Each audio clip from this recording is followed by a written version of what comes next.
Pythagoras kind of changes it up a little because these other guys, Thales, Anaximander, and Anaximenes, are dealing more with the physicality of the world.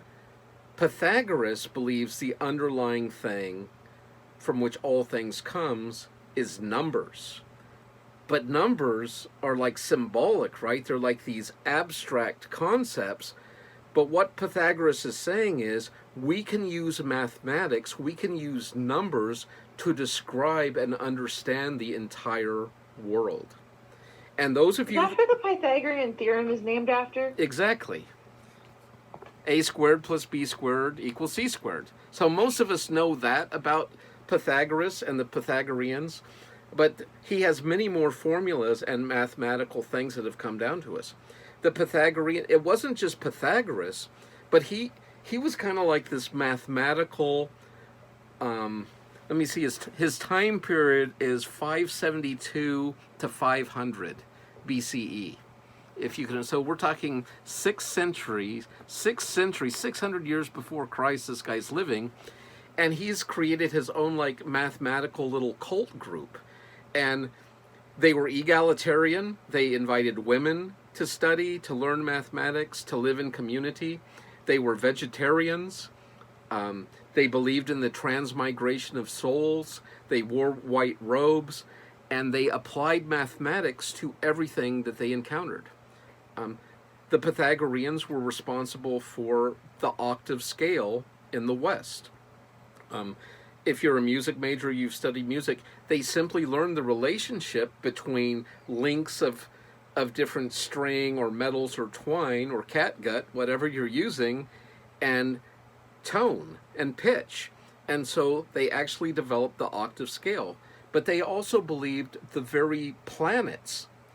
And the early Greeks did believe in like the orbiting of the planets and the sun, moon, stars, and they called it the singing of the spheres. And so they believed the entire universe was in song, but you should intuitively understand the connection between mathematics and music, right? They are very similar disciplines.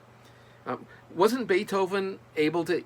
was it Beethoven that actually wrote a symphony after he went deaf?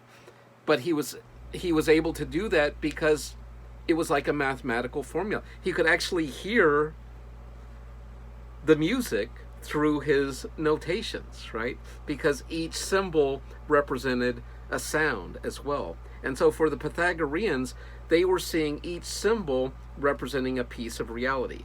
So for example, if the number for man was 1 and the number for children was 2, for woman was 2, 1 plus 2 equals 3, the number for children.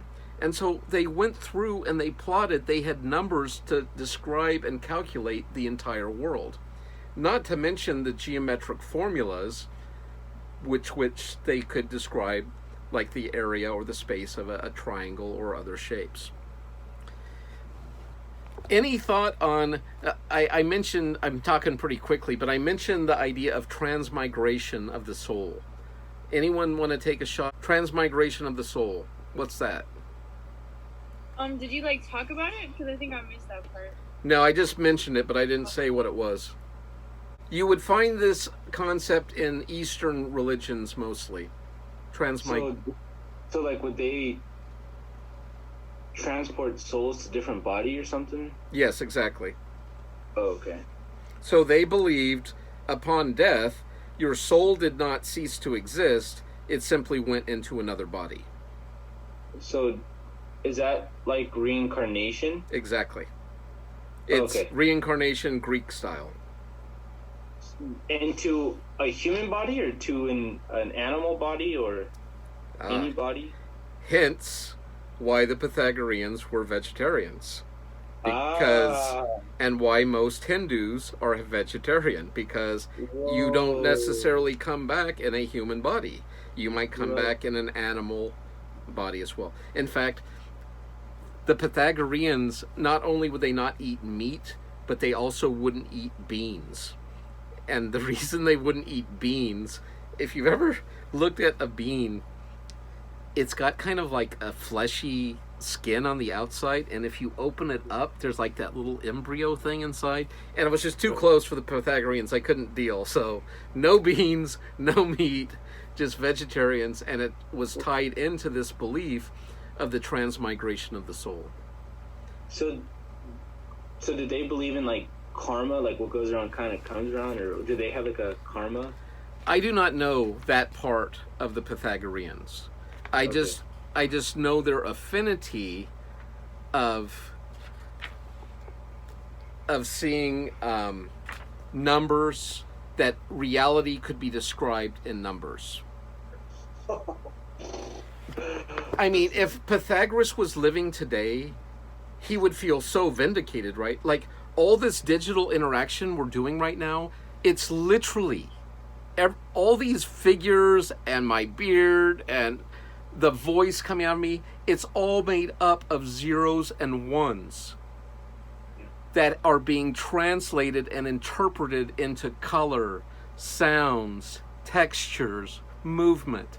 And it's just numbers being translated. It's why I keep trying to encourage my friends and family and students to unplug, because literally we are in this digital world where we are having to use our minds to translate numbers into things, smells, sight, sounds, objects. And the analog world, where you unplug and you just actually walk out your door into creation, is very different, right? But see, for the Pythagoreans, it was the same. That world was just as much made up of numbers as what's going on here in the Matrix, or in whatever we're doing here. Whoa. So is that, have you ever heard of like the Fibonacci sequence? I don't know if I'm saying it correctly. Yes. You are saying it correctly. Is that similar to that? Yes. Like, is that okay? Now that didn't come until, if someone wants to Google that for me real quick, I think Fibonacci was like a 12th century monk who came up with that. But Fibonacci, mathematician. But the Pythagoreans are definitely headed that way, right? They're thinking in those sorts of terms.